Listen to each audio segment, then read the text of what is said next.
I hope I team up with you at some stage in the near future anyway, and we can catch up.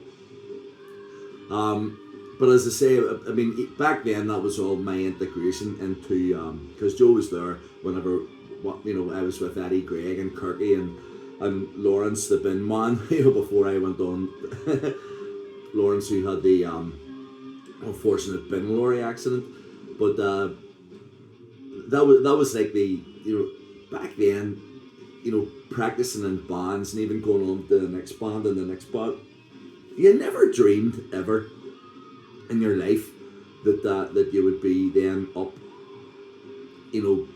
mingling amongst the stars that were really really famous at the time. And one of the bands that had, well, it was about 1982, 83, and they were just breaking through, was Dokken. Dokken became massive.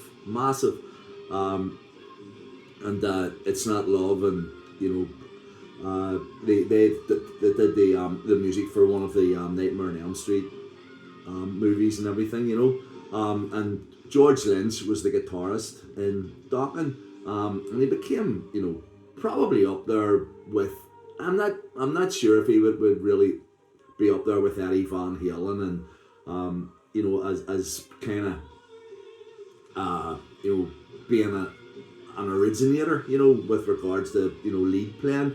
But George Lynch, he had a sound of his own, which was brilliant. And as I say, he's not worried about where his next mortgage is coming from.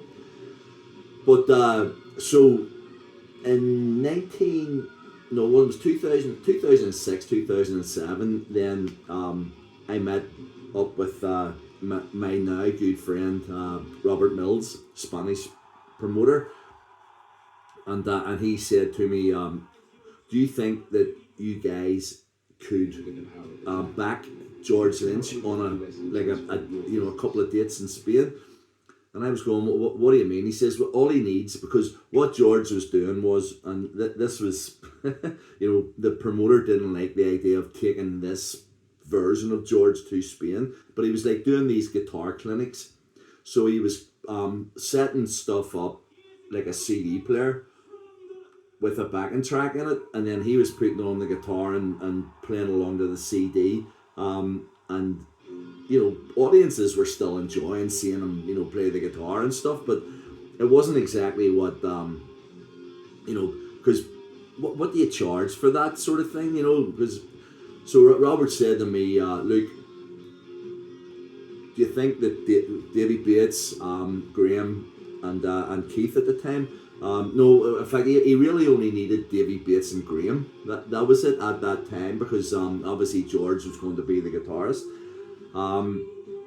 So I said to him, listen, speak to him and ask him if he would actually like to put, like a band together, so it's not him just playing guitar and people coming along and standing going, whoa, that's a superb lead solos, but just lead solos all night, who wants to stand and watch that? So Robert contacted me and said, right, okay, he said yes. And I go, what? He says, yeah, he wants you guys, he wants Storm Zone, as we were then, to back him for the dates. So I was ecstatic. At this stage it was like just 2 dates in Spain, but all of a sudden London came on to the equation, and then the Spanish side of things was extended.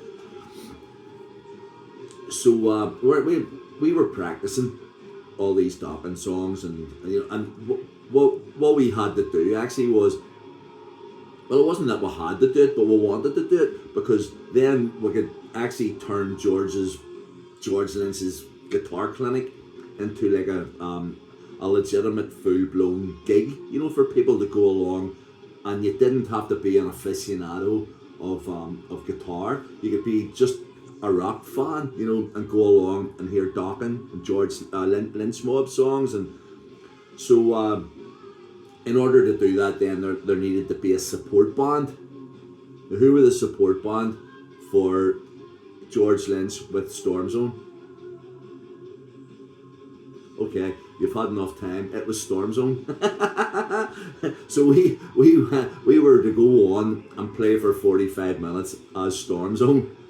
Come off, take a break, change clothes, go back on stage, but this time with George Lynch as a different band altogether, and play Dokken and George Lynch songs, or Lynch Mob songs. So everything was good. We did our bit anyway for weeks before going to London in March. We rehearsed every week and learned 9 or 10 songs, Dokken and Lynch Mob songs, and we learned them pretty well. Steve, Big Steve Dock would have been part of it then, just to fill in on the George Lynch role.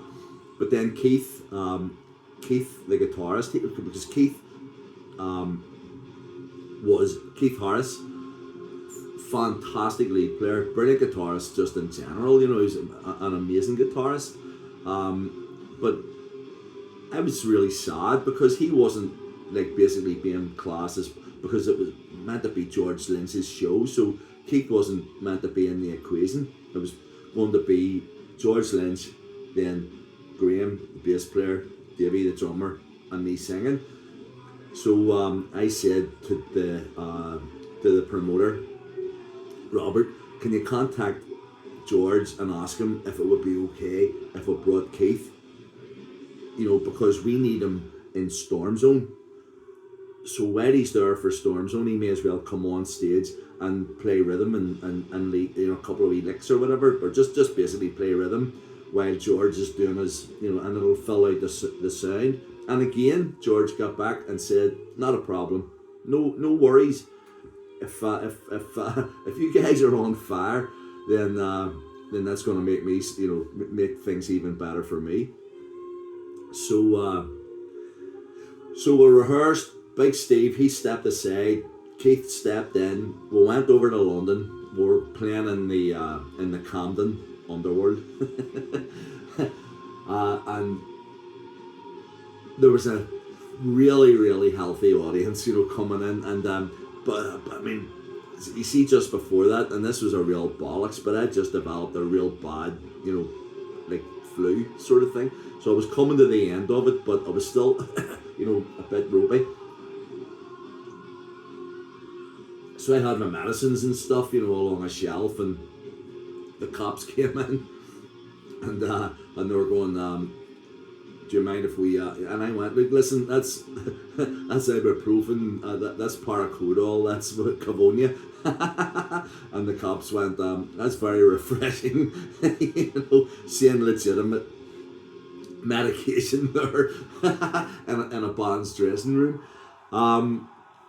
So we turned up anyway, and just arrived at the Underworld, and it was one of those, we're supporting George Lynch, then going on as Lynch Mob, and Lynch Mob had released 2 albums, an internationally famous band, and as recognised as George Lynch was as an internationally recognised guitarist. So whenever we arrived at the London Underworld, we expected, everything to be sort of already organised. We just go in, sound check, then go on.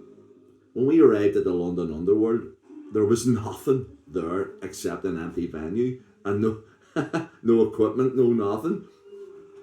So I went along to the office as such in the Camden Underworld.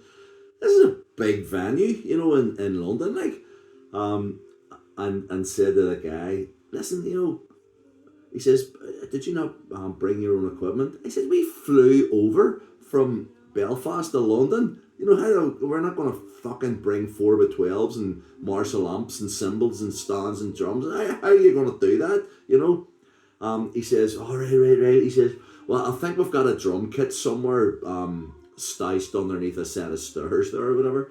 And I went out to the lads, and